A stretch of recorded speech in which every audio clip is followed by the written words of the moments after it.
We are Stephen and Jill. Together, we've been buying and reselling land since the 90s. Our data-centric approach leaves our buyers asking, how can you sell it so cheap? Here on the Land Academy Show, We answer that and more.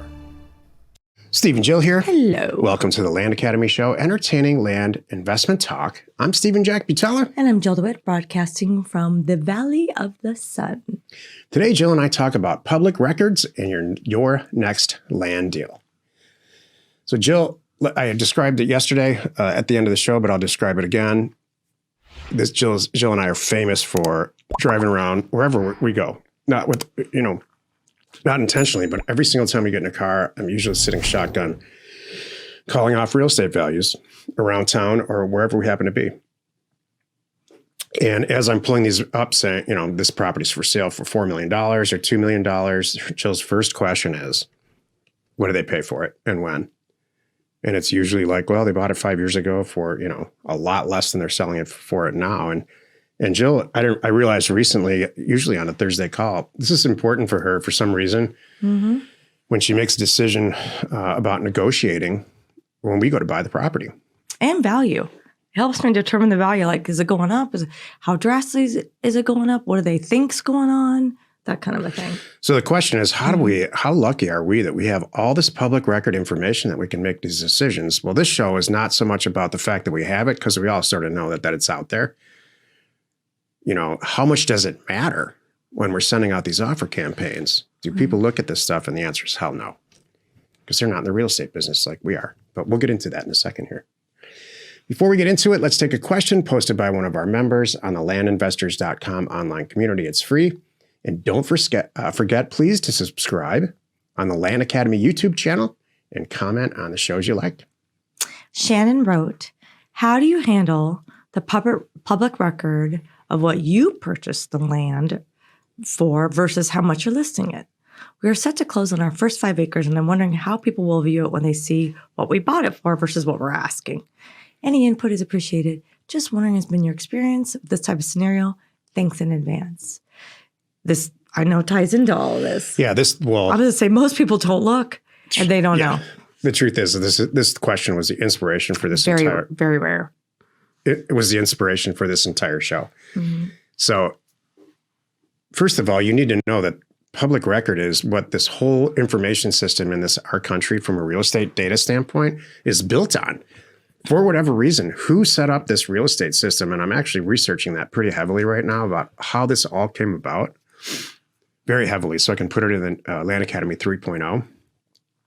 I'm researching how this all came about, that whoever put the system together, and it goes back to our founding fathers of this country, really, who sat around and said, everyone needs to know who owns everyone else's land? Because it's the exact opposite in our entire world. Mm-hmm. No one wants anyone to know what they own. You know what's funny about that? So, right, we know a lot of what we did came from England, correct? Well, in England, especially, it's the exact opposite. That is private information. It is not public. Right. Who owns a house? I'll tell you, if I was setting the system up, I would lean toward the England way. Yeah. Wouldn't you? Yeah, I would. I don't want everybody to know everything. I know. So we'll talk about that too. Yeah. So I guess the answer to your question is, I don't worry about it. It very rarely comes up. I've had it like, oh my gosh, less than 10 times, both hands, have anybody said anything. And it was usually a broker who dug it up, who's representing a buyer coming to me with that. And my answer is, do you want it or not? Because they're like, well, I see you only paid X for this. Yeah, you're correct. And again, are we doing this deal or are we not doing this deal? And they go, yeah, we're doing the deal. Okay, that's it. That's all we need to talk about, because we know what it's worth. That's the bottom line. And that could be your follow-up thing. For my advice to you is just say, yep, that was great. Lucky me. And we all know what it's worth. And do you want to buy it? Nobody cares is what she'll say. Yeah. They're not in the real estate business. We are.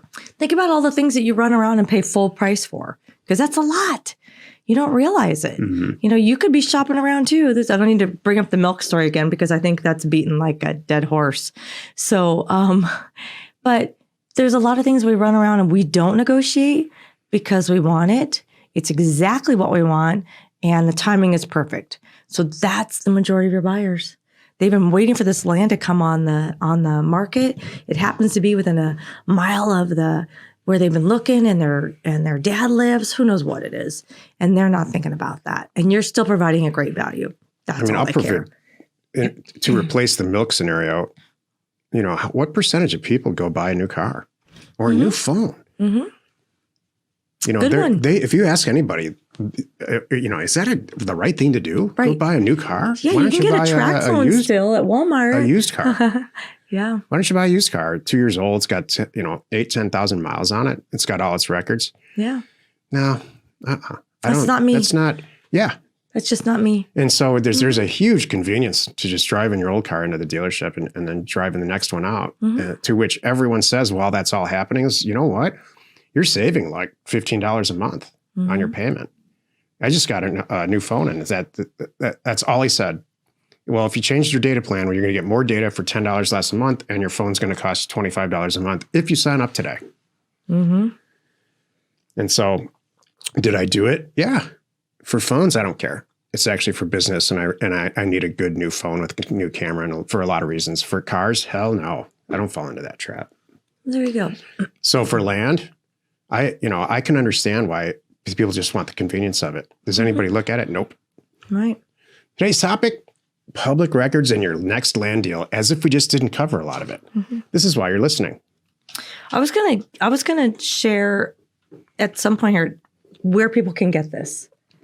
Do you want me to do it now? Well, what I'd like to do is just take a few steps backwards and, where does this public record get recorded and what is it all about?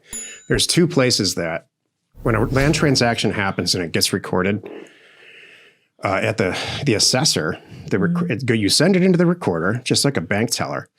If this was 1978, you would slide it across the table, just like a bank teller situation. The recorder would stamp it, give it a book and page, and they would separate. There's two pieces of paper almost always when you send a deed in. You send in the deed and usually an affidavit. And I can't think of a state now where you don't have to do this. Used to be there were several states where they just didn't care. So the deed it gets stamped and recorded and gets put in a 3-ring binder and gets a book and a page and gets put up on a shelf. The affidavit gets put in the outbox of the recorder's office and then physically brought to, now it's all electronic, to the assessor.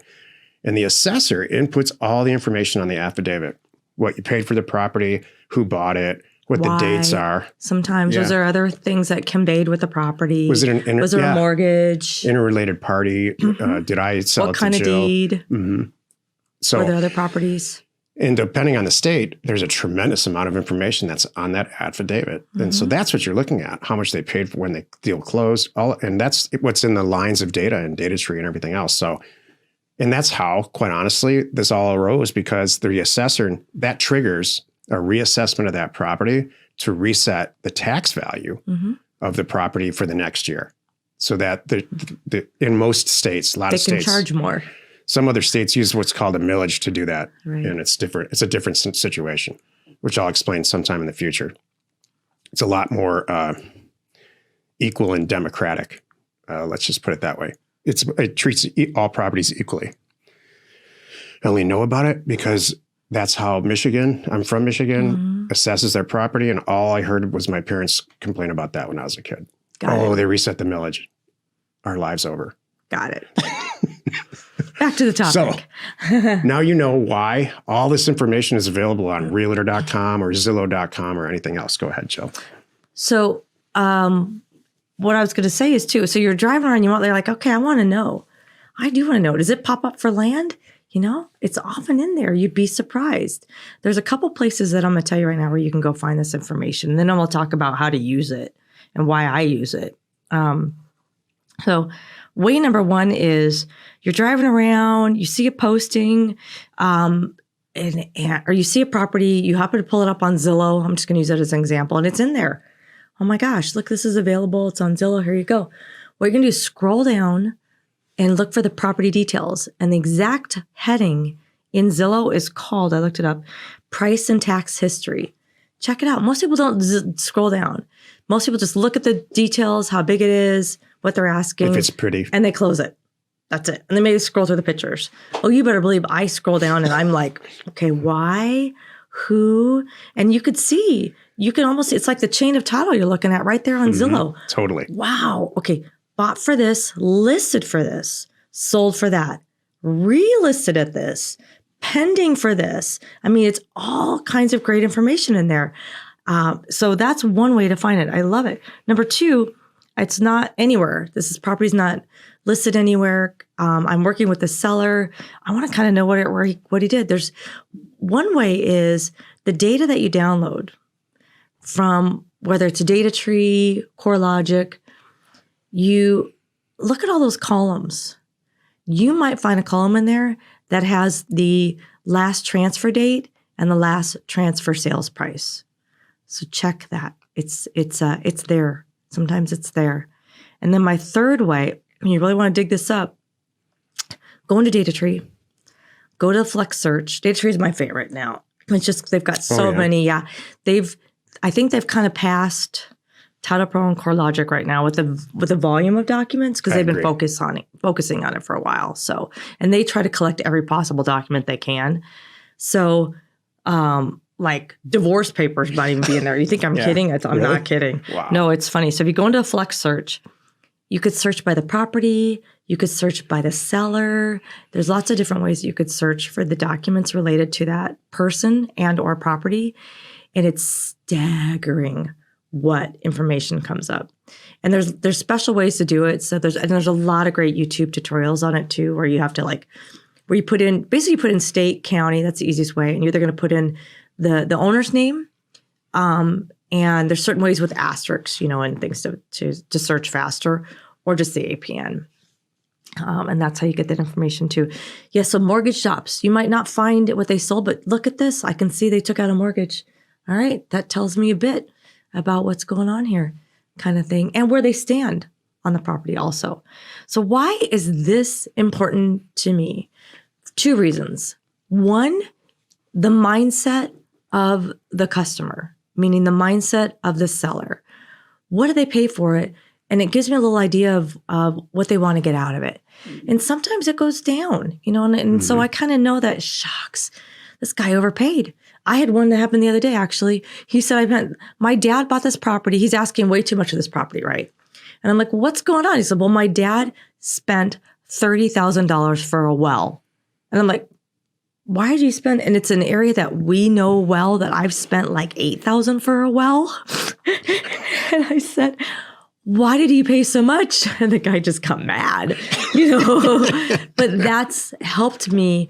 That's why this guy's his numbers are so off. He's trying to get out of it, and he never will, because dad overpaid for a well and he thinks he's going to get 50 out of it when it's really worth like 15. That's just the way it goes. But it helps me understand, what he's coming from. And now I know, like, all right, dad only paid $5 for it. He paid $30 for the well, and the kid's trying to make some money. Got it. All right. Now I know how to talk to this person. And then the other way that I use this data is for me to understand, like, there's some areas that things didn't pan out. Like, gosh, these poor people all paid X amount for this property in 1995, and it's still worth the same amount, and I've gone and looked and I proved it, and hopefully they know, usually they do. They usually, and sometimes they don't, and you just kind of help them and say, yeah. And then other times though, it helps me knowing I got a great deal too. And I go, wow, okay, this is why they only paid $3,000 for this in 1981. I'm buying it for 30. No wonder they're excited. And then I know I can sell it for 65, 70. This is great. Everybody's going to win. So I can also have that information knowing that this guy's going to be jumping up and down with my $30,000 offer because he just thinks he 10x his investment, which he did. And good for him. I think this is actually giving me more episode ideas. There are people that you can just hear it in their voice on their phone that are stuck on historical cost, which is, the accounting way of saying, I paid $5,000 for it. Doesn't matter. I paid $5,000 for it in 1960. I need to get more than 5. Right. That's a good situation to be in from where we're sitting. There are also, on the flip side of that, serial negotiators. that just they know what the properties, they looked up the same stuff that we always look up. They obsess on it. They know it's worth $82,000 and they're just going to serially negotiate with Joe. Bless you. Thank you. So, I mean, I know which one I'd rather deal with. So that's a whole show. Yes, it is. This is good. I hope that helps What's you. great is we have all this information. And like with all information, nobody uses it. We're in the business, so we do it. But if somebody else is, their career and their family and everything else, they're not obsessing on real estate values like we do in our family, Right. 24/7. Yeah. So we can really use it to our advantage. Exactly. Happy you could join us today. 5 days a week, you can find us here on the Land Academy Show. Tomorrow, the episode on the Land Academy Show is called Glamping and How Some Members Cash Flow with It.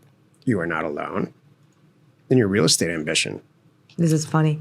I watched somebody, I don't know if it was in Discord or our landinvestors.com online community, but they were talking about trying to find properties. Like, does anybody have any property that I can buy specifically for that use?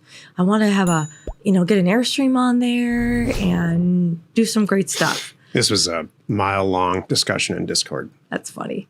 Good. I'm sure you'll share a lot. Thanks for tuning in. If you are a Land Academy member, be sure you join us on Discord. We are Steve and Jill.